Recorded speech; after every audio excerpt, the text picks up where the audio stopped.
राधे राधे, हरे कृष्णा। कार्तिक मास महामत्य का आज हम करेंगे 13वां अध्याय और साथ में करेंगे तुलसी माता की आरती। तो चैनल पर पहली बार आए हैं तो चैनल को सब्सक्राइब कर लो।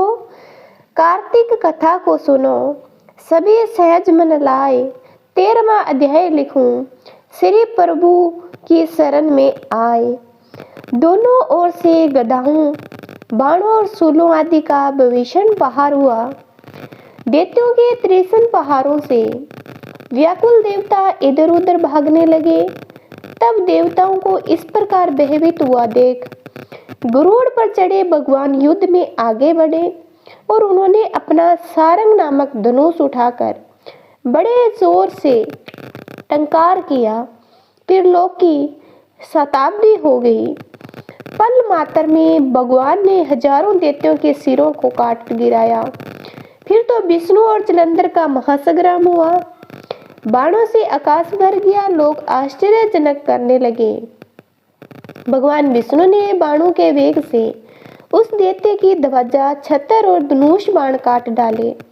इससे व्यथित हो उसने अपनी गदा उठाकर गरुड़ के मस्तक पर दे मारी।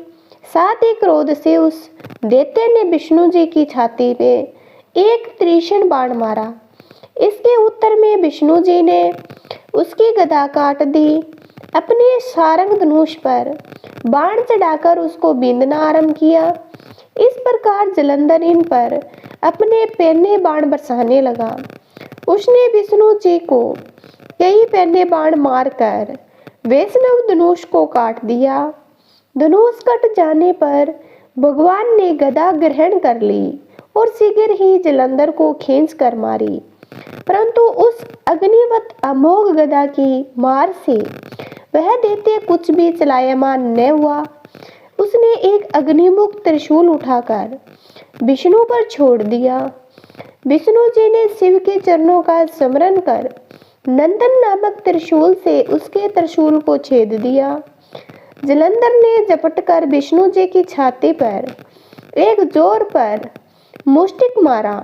उसके उत्तर में भगवान विष्णु ने भी उसकी छाती पर अपनी एक मुष्टि का प्रहार किया। फिर दोनों घुटने टेक बाहुओं और मुष्टकों से बाहु युद्ध करने लगे। कितनी ही देर तक भगवान उसके साथ युद्ध करते रहे।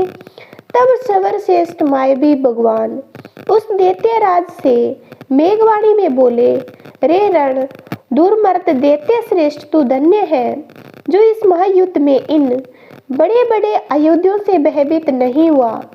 तेरे इस युद्ध में मैं प्रसन्न हूँ। तू जो चाहे वर मांग। मायावी विष्णु की ऐसी वाणी सुनकर जलंधर ने कहा, हे बामुक, यदि आप मुझ पर प्रसन्न हैं तो यह वर दीजिए कि आप मेरी बहन तथा अपने सारे कुटुंबियों सहित मेरे घर पर निवास करेंगे। नारद जी बोले।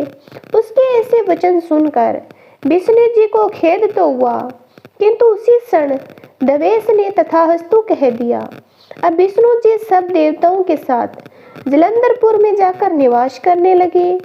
जलंधर अपनी बहन लक्ष्मी और देवताओं सहित विष्णु को वहां पाकर बड़ा प्रसन्न हुआ। फिर तो देवताओं के पास जो भी रत्न आदि थे सबको ले जलंधर पृथ्वी पर आया। निशुंभ को पाताल में स्थापित कर दिया और देव दानव यक्ष गर्दव सिद्ध सर्प राक्षस मनुष्य आदि सबको अपना वंशवर्ती बना त्रिभुवन पर शासन करने लगा। उसने धर्मानुसार शपुत्रों के समान प्रजा का पालन किया। उसके धर्म राज्य में सभी सुखी थे। ये हमारा कार्तिक महामत्य का 13वां अध्याय समाप्त होता है। अब हम करेंगे तुलसी माता की आरती।